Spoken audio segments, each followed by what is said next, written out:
guys, you know what time it is. It's Victory Monday. That's right, and I got one thing to say. Next. I'm just kidding. But we are 10-1.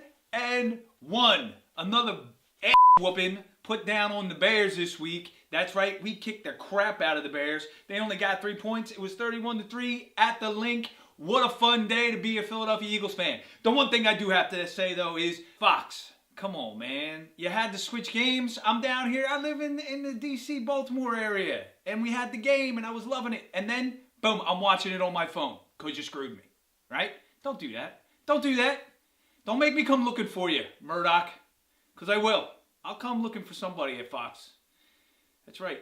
I know people. We are 10-1. We still have the best record in the NFL. There are still people who hate us. Still out there. I got my Pennsylvania shirt on. I'm psyched. I am psyched where we're at right now. But there are still people who still seem to think that we haven't played anybody. We're not that good. Wentz, he's average. Really? Oh, really? Another 3 touchdown passes says otherwise. Eagles Elvis, happy again. Guy's always happy. I don't know. 10-1. Eagles Elvis. I put the hat on. I put a tie on him. We're winning. It's 10-1. 10-1, right? Eagles Elvis, very happy. Our offense, another 420 total yards. Amazing. Another game where we scored over 30 points. Our point differential is phenomenal. Our point differential is insane right now. Carson Wentz had 3 more touchdown passes, giving him 28 on the season. And he ties Donovan McNabb for most consecutive games as an Eagles quarterback with multiple touchdown passes. Next week, he's going to break that. Sorry, Donovan. He was 22 of 36 for 227 yards, and he continues to make great decisions. This kid came to play. He is a legit great quarterback.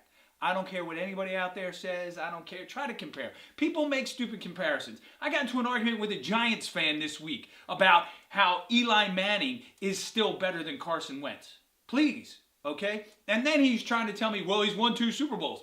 Carson Wentz is just starting out. You cannot compare careers of quarterbacks when one's only played 2 years and the other guy's played 14. Well, let's see where Carson Wentz is when he's got 14 years under his belt. Maybe he'll have 3 Super Bowl rings. How about that? How about that, Giant fan? I don't want to say who that Giant fan is because, you guys might want to kill him. We did not need to pass more this week at all. Our running game, strong again. Our running game was dominant again. We had 176 yards on the ground again. So we didn't need to pass. We had 420 total yards. Oh my God. Time for some victory ale? Time for some victory ale? Just saying. Oh man. I'll tell you what. Here's to you, Philadelphia Eagles running game. Here's to you, Philadelphia Eagles defensive line. Here's to you, Philadelphia Eagles defensive backfield. And here's to you, Carson Wentz. LeGarrette Blount led the way with 97 yards. You all right over there, dog? Jeez. LeGarrette Blount led the way with 97 yards on the ground. Only 3 more yards, he'd had 100. Ugh, man, I bet you he's kicking himself. The offensive line is doing their job. We're gaining 170 yards. The week before we had 217. I mean, we are gaining big chunks of yards right now. They're opening up holes for these running backs. I don't care which back is in the backfield, which one you give the ball to. There were some fumbles, but hey, that's going to be cleaned up. I'm not worried about those fumbles. We're running the ball all over people. And when you do that, you really don't need to pass the ball that much. Zach Ertz was our first 100-yard receiver this year. That means Carson Wentz is spreading the ball out to all his receivers. He went to 7 different receivers yesterday. That's pretty amazing when you can spread the ball out like that. Any quarterback that can do that is going to win you games. And right now, we're just dominating teams. We're not playing down to teams. We're playing to destroy teams. Teams that we're supposed to beat, we destroy. Teams that are good teams, we beat them anyway. That's how good we're playing right now. And we just got to keep that going. The game could have been a bigger blowout if we didn't have some of those fumbles, but that's okay. We're going to take care of that. We were a little sloppy after the half. We were jumping off sides. There were too many penalties. But again, we're going to clean that up. I don't have any issue with that. We got a little complacent right there at the beginning of the second half, but once we locked it down, we were a machine again. Our red zone efficiency is out of this world right now. We lead the league. At one point, we were 17 of 19 in the red zone. And after the game today, we were 3 of 5. So that puts us at 20 for 24. That's pretty goddamn good. That's awesome. We dominated from the start of the game. Alshon, he worked over his old team. He made big catches when we needed them. He got his first downs. He made that one catch in the end zone, got a touchdown.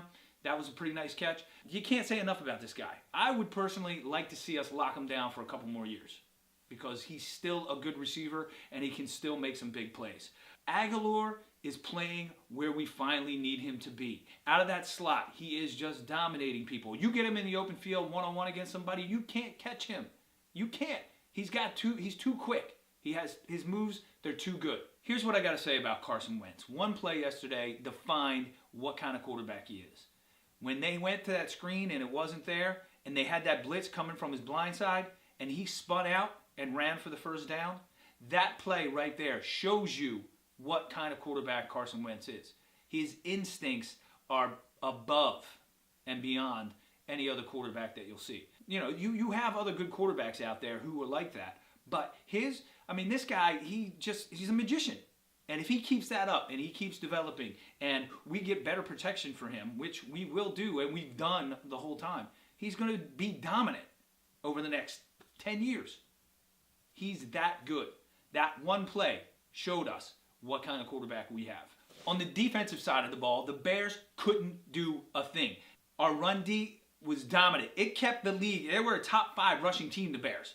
And they couldn't get anything. I think they got a total of 7 yards on the day. And most of the day, they were in negative. That's amazing. Amazing that our defense can do that to people. They were a top 5 running team. They had a top 3 running back. He was the 3rd leading rusher in the league, Jordan Howard. Jordan Howard was the 3rd leading rusher in the league, and we stopped him cold. He couldn't do anything against us. He was just frustrated all day long. Our linebackers are coming up, hitting hard. Our defensive backs, once you get out into the defensive backfield, they make the tackle. There's no yards after catch. And on the run game, they're coming up and hitting people in the backfield. They're just flying up and making tackles. Our tackling has been superb this season. Last year, we were weak in that department. This year, not so much. Our 2 strengths this year, I really think, are running back and cornerback. We've really bolstered it, and you got to give credit to Howie Roseman for that fact. We held a team for the 2nd straight game to no touchdowns. They only scored 3 points. They didn't even get close to the end zone yesterday. And they had that one drive, but who cares? Next game, we travel to Seattle. Now, this is going to be a good test for the Philadelphia Eagles. We're going to be on the road playing against a good team, not a great team. They've got some injuries, but they've been to the Super Bowl. They've played well. They've made the playoffs over the past few years. They have a good team. They have a good quarterback. And they're playing at home, where they are very tough to beat. And it is one of the loudest places in the NFL, if not the loudest place in the NFL. So it's going to be a good test for us to go up there, travel on the road, play a good team, and see if we can compete and win. We should. I think we should beat the Seahawks, but you never know. Any given Sunday. That's just how it works in the NFL. Guys, right now, we need to celebrate good times. I hear people saying that these guys shouldn't be celebrating so much. They're getting too cocky, this and that. It's a lot of fun. Let these guys go. What about the Bears, back in 85, 86, right? Come on, right? The Bears, they were crazy. It was great. People loved it. People are liking the Eagles right now. People are loving the Eagles right now. They opened up these celebrations in the end zone for these guys to have fun with Twitter and the social media and everything like that. It's fun right now. Yes, I'd like them to tone it back a little bit personally, but you know what? I really don't care. I just don't. I really don't, because it's fun. Everybody's having fun. Philly has a good confidence about it right now. The whole city. Philly. Philly. That's kind of silly, but Philly. That is what it is. Guys, have a great week. We'll see you after next game in Seattle. Here we go. You know what it's going to be. EAGLES. Eagles! EAGLES! Eagles!